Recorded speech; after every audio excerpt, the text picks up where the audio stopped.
I'm stupid, Mom.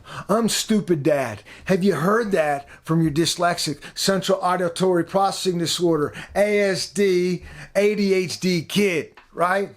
I felt that way, and some of you have heard it. I'm going to give you a strategy so you don't have to hear it anymore, and your child can feel great about themselves even though they're struggling at school. I have dyslexia and stayed back in third grade, and I couldn't read the second time through third grade. This is a picture of my mom teaching me how to read.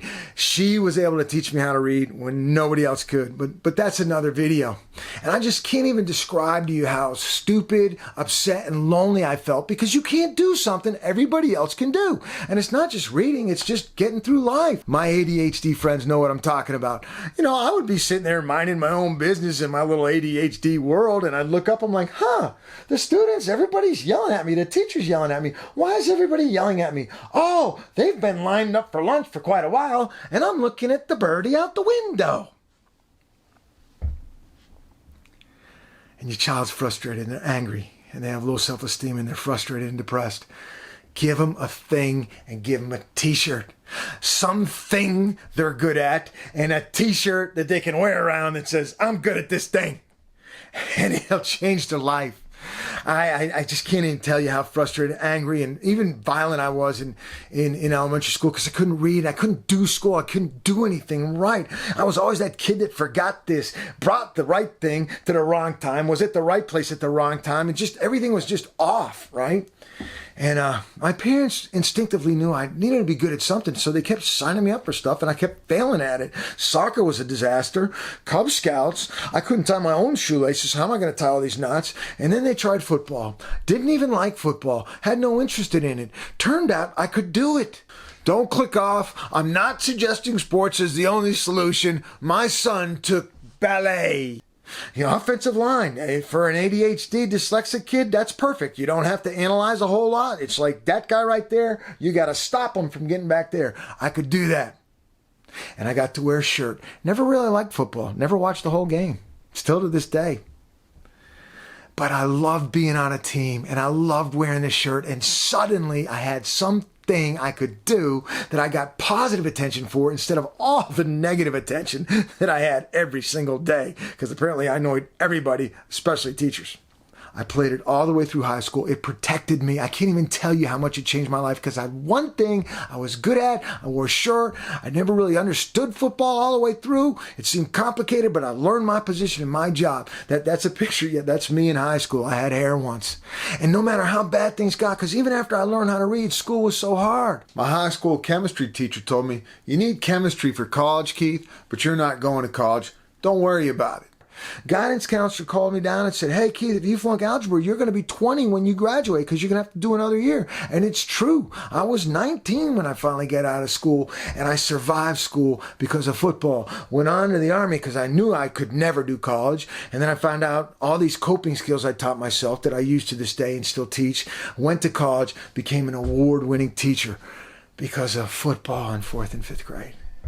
I taught 6th grade for several years. I'll never forget I had this kid named James. The teachers that had him the year before, he stayed back in 6th grade. Second time he stayed back, came down to see me. He said, James is awful. He's an awful kid. He's just going to derail your class. He's hyper. He's awful. He showed up and I saw a fantastic kid, because to tell you the truth, the dyslexic kids and the kids that struggle are way more fascinating to me. Normal kids bore me. And, this is a great kid. He just had all this stuff. He had an army jacket and big pockets with all these toys in it and minifigures and little tanks and stuff. And he was always playing with them. I'm like, how does his teachers miss that? And I took all this stuff from him and stuck him on the front row and found out he couldn't read. And I'd started something called Breakfast Club. I know it's not original, with the non-readers. And I worked with them, and they'd get off the bus and they'd come through the gate and they'd get out of the holding tank. And I'd use that 10 minutes a day, 15 minutes to teach them to read and put them in that. And one day, James said to me as the other kids left, I'm stupid. Why are you even doing this? I'm not going to learn to read. I can't do anything. I'm stupid. I said, James, you're smart. And then I thought, when you tell a non-reader, struggling kid they're smart, they're little, they don't have a prefrontal cortex, they don't understand. They're saying all the evidence says I'm not smart, Mom, Dad. I can't do any of this stuff. You got to give them evidence they're smart. I thought about it. James needs a thing. Did some research, found Civil Air Patrol. It's like Boy Scouts in the sky with a military kind of angle to it. He was into the military. I guess the Army figures that's what that was about. I told his parents to sign him up. It changed his life. The adult James told me that because I'm teaching so long. My kids I taught have kids. Because now he had something, and he walked in, he got a t-shirt, of course, and a jacket, and he'd wear it almost every day, and he had a shirt, and he could talk about that they searched for people, and they went up in a little Cessna, and he had a thing, man. At the end of the year, because of his grades and his performance, I put him up to be tested for the academically gifted program, the AG program.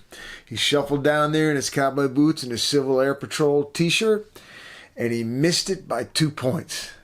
I was so proud of him. I made sure his former teachers heard about how well he was doing. DNA does what DNA does. My little boy struggled. Couldn't find a thing, right? Struggled academically pretty much all the way through. And one day, we tried the sports. That was a disaster to watch. Soccer's like, look, Dad, I found a feather. There goes the ball. And one day he says, Dad, if it has a ball in it, I'm bad at it. I said, I love you, son. You're good at Legos.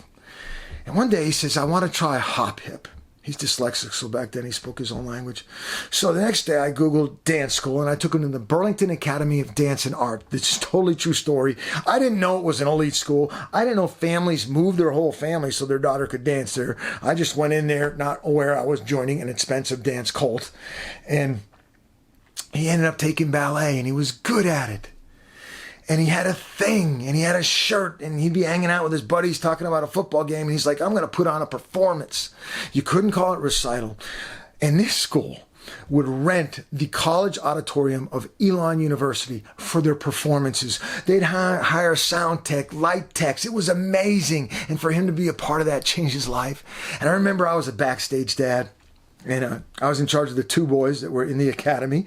And my job was to get them at their marks in the wing there for that year, Peter Pan. And I was completely and utterly intimidated by the ballet academy director. She was like the devil wears Prada, goes to ballet school. Wonderful woman.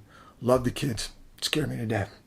And I had my son at the mark, and all the dancers, and I'm watching, there's a big scene, the big fight, and all the high school, they're all swirling around. I'm like, how's he going to know when to go out there? And bam, he flew out there when he was supposed to.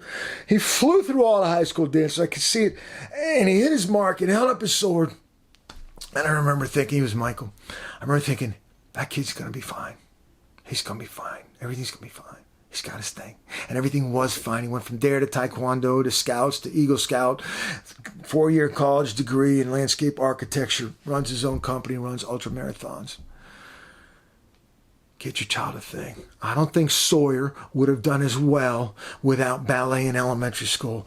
I don't think I would have survived school without football. James wouldn't have graduated from high school without Civil Air Patrol. Listen, subscribe, hit the bell button there. Leave me a comment. Let me know about your child's journey. Do some of you have a very unique solution? What things have you found for your little dyslexic people? I'm always surprised. Art clubs, dance clubs, clogging clubs. Let us know. Let's support each other and help us all, help everybody here find their child a thing.